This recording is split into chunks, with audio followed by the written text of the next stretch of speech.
In the 18 and 1900s, America was a pliant nation being molded by movement and development. During this fertile period, James Naismith invented basketball in the winter of 1891, turning major points in American prejudice, economy, and culture.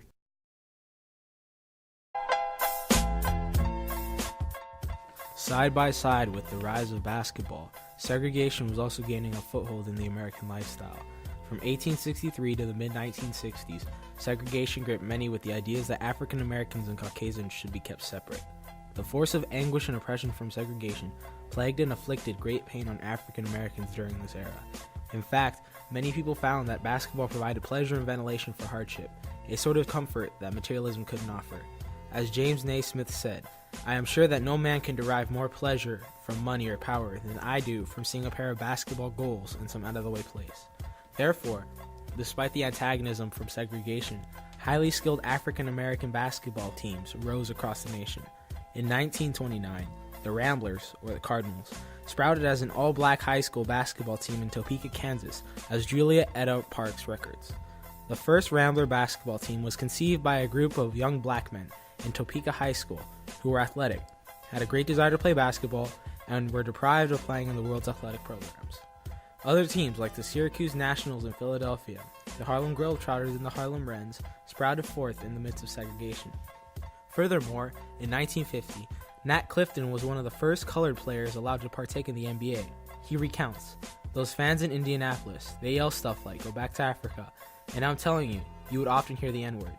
That was commonplace. There were a lot of people who sat close to you to give you the blues." Nevertheless, his passion for the sport led him to become one of the greatest basketball players of the 1950s. Basketball was not only a refuge, but a weapon against segregation, as Bud Stallworth remembers. "For me, basketball was an activity rather than a career track, but it also was a game that helped break down a lot of barriers. I was not only recruited to play basketball in college, but I was recruited to break down those racial barriers in high school during the 1960s, where there were not any black kids going to white schools." Finally, proving the potential in African American athleticism, athletes like Bill Russell, Wilt Chamberlain, Oscar Robertson, and many others began to dominate the playing field through the 1960s and beyond. Basketball has now become a passion and a lifestyle for all these people. The barrier of color that used to divide people has now faded when it comes to the sport, as it has become popular with many people in the country. In short, basketball has been somewhat a remedy for those afflicted by the pains of segregation.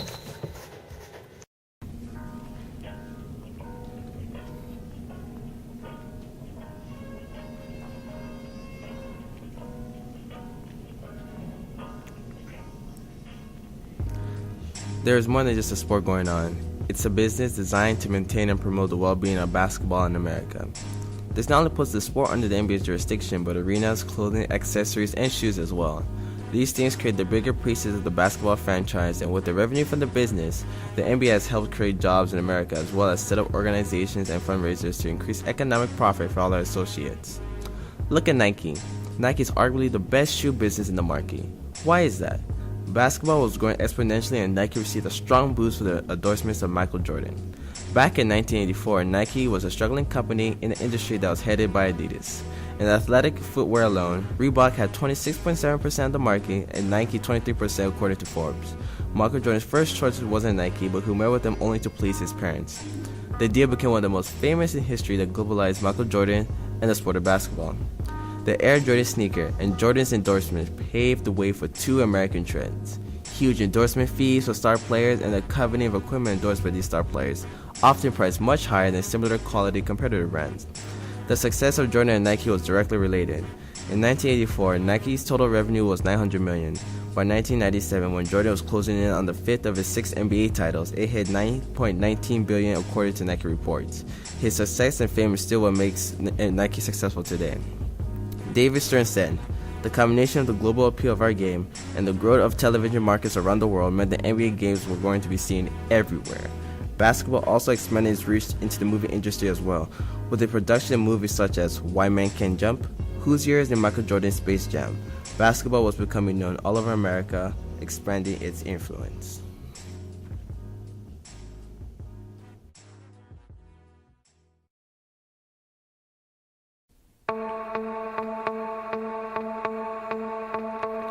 basketball is crucial to our culture. Three major things happened in sync with one another to make the sport into a behemoth of American culture. First, Thomas Edison invented the phonograph in 1877, igniting the music industry of today. Basketball and the music industry grew side by side, and many times the two collaborated with each other to largely influence American culture. In 1925, the jazz classic Sweet Georgia Brown became the Harlem Globetrotters theme song. The playful tune helped entertain thousands as the Harlem Globetrotters, a team of African-American basketball players, broke cultural entertainment boundaries during a segregated America. Today, we see a vast expanse of music heavily influenced by basketball. He Got Game by Public Enemy, Basketball by Lil Bow Wow, and I Wish by Skee-Lo are just a few examples. Secondly, the invention of the television in 1927 coincided with basketball's development. In 1940, the first basketball game was broadcasted in Madison Square Garden between Fordham and the University of Pittsburgh. Today, we see that basketball has become a huge factor in American entertainment and culture, even influencing the social identities of different people. Everyone roots for their home team. It's almost a form of nationalism. It's what makes us a part of our city, our identity, and our nation. Third, American commercialism. As large mass-producing industries in the late 1800s needed more consumers, companies turned to commercialism and started innovating forms of advertisement to appeal to more people. In 1950, the Syracuse Nationals from Philadelphia began printing posters to advertise their games. This was the first step in basketball's commercialistic empire. Today, we see millions of Americans affected by commercials and advertisements for athletic equipment, clothing, and even video games. Many musicians have noticed how heavily basketball has infiltrated our culture. Seattle-based rapper Macklemore conveys the brainwashing effect of commercialistic propaganda in the song Wings. This is what I am, what I wore. This is the source of my youth. This dream that they sold to you for $100 and some change. Consumption is in the veins, and now I see it's just another pair of shoes. The band Five for Fighting darkly describes Michael Jordan's iconic influence on society in their song Michael Jordan. My voice, my worm, my wife, a firstborn or two. I give the knife, my mic have just cut me at my knees. My God, my Jordan, I would give anything to be you.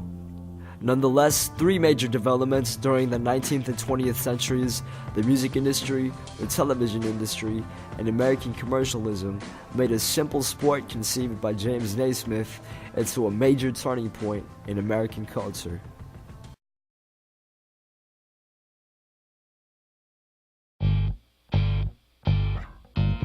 Basketball has always been another world for me. I tell people all the time I live in two different worlds. I'm one person on the court and one person off the court.